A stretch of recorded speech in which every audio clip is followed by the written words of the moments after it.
Hello champions, welcome back to my channel Chinnu explore. ఈరోజు నేను morning 6:30కి లేవాల్సి వచ్చిందండి. ఎందుకని అంటే మా ఓనర్ వాళ్ళు 5 o'clock నుండి కుకింగ్ చేస్తూ వాళ్ళ పిల్లల్ని స్కూల్కి పంపించాలని అంత డిస్టర్బెన్స్ చేస్తున్నారు. డైలీ నేను కూడా మార్నింగ్ లేసి వెళ్ళిపోతా కాబట్టి నాకు అంత డిస్టర్బెన్స్ లేదు. ఈరోజు ఆఫ్ ఉంది, అట్లీస్ట్ ఈరోజైనా పడుకుందాం అని అంటే ఆ డిస్టర్బెన్స్కి నేను లేవాల్సి వచ్చిందండి. లేసేసరికి 6:30 అయింది. కూర్చొని ఆలోచిస్తున్నా ఏం చేయాలని చెప్పి.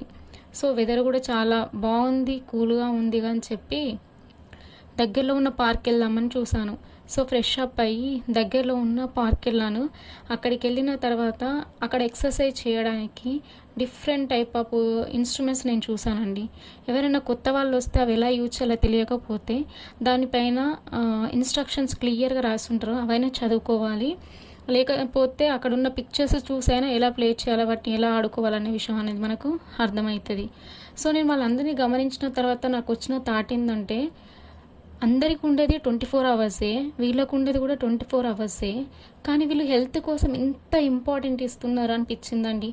ఎందుకంటే ఇంతమంది ఏజ్ డిఫరెన్స్ ఏం లేకుండా వచ్చి ఎర్లీ మార్నింగ్ వాళ్ళు ఎక్సర్సైజ్ చేస్తూ ఉంటే నాకు ఈ థాట్ వచ్చింది, మనం ఎందుకు ఇలా చెయ్యము అన్న ఒక ఆలోచన మాత్రం అయితే ఖచ్చితంగా వచ్చిందండి.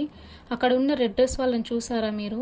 వాళ్ళు ఈరోజు ఆ మైక్ అవన్నీ తెచ్చుకొని, రేడియో పెట్టుకొని, స్నాక్స్ పెట్టుకొని ఫుల్గా ఎంజాయ్ చేస్తున్నారు వాళ్ళు అక్కడ. నేను ఆ గ్రౌండ్ చుట్టూ తిరుగుతూ వాళ్ళందరినీ అబ్జర్వ్ చేశాను. సో అక్కడ నుండి నేను ఈ వీడియోస్ మీకోసం తీసి మా సబ్స్క్రైబర్స్ కూడా ఎవరైనా ఎక్సర్సైజ్ చేసే వాళ్ళు ఉంటే ఒక లైక్ చేయండి, షేర్ చేయండి, సబ్స్క్రైబ్ చేయండి. అండ్ ఇంకెవరైతే చేయాలనుకుని కూడా నాలాగా బద్దకస్తులాగా ఏం పని చేయకుండా 10ంటికి లేసే వాళ్ళు ఎవరైనా ఉంటే వాళ్ళ రొటీన్ డైలీ హ్యాబిట్స్ అని చేంజ్ చేసుకొని మంచి ఎక్సర్సైజ్ చేసి మీరు కూడా హెల్తీగా ఉండాలనుకుంటున్నానండి. సో అలా తిరిగేసరికి ఇంకా నాకు అనిపించింది ఏంటి అని అంటే, వాళ్ళని అబ్జర్వ్ చేస్తూ ఉంటే సింగపూర్లో 90 years అయినప్పటికీ కూడా వీళ్ళు ఎంత హెల్తీగా ఉంటారు, రీజన్ ఇదేనేమో అనిపించింది. వాళ్ళు ఎవరి మీద డిపెండ్ అవ్వరు, వాళ్ళ ఓన్గా మనీ సంపాదించుకుంటారు. అండ్ 90 years అయినా మంచి హెల్తీగా ఎంజాయ్ చేస్తూ ఉంటారు ఇక్కడ.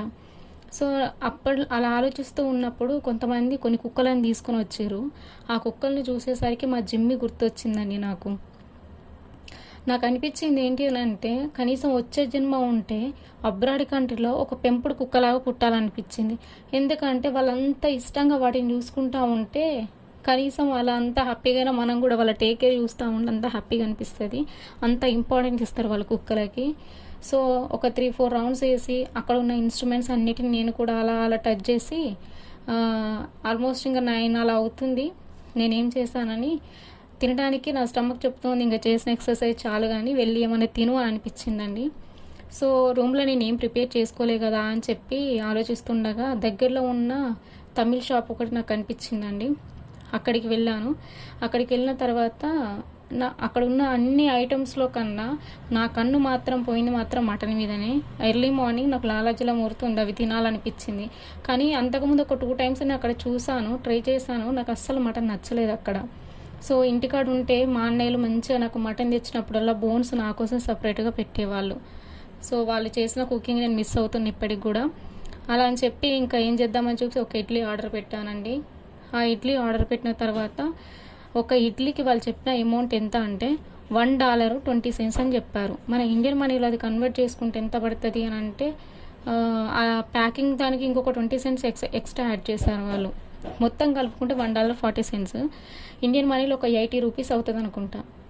సో అప్పుడు నాకు అనిపించింది, ఇండియాలో ఇది 3 తినచ్చు, ఒక్క ఇడ్లీకి ఇంత కాస్ట్ అనిపించిందండి.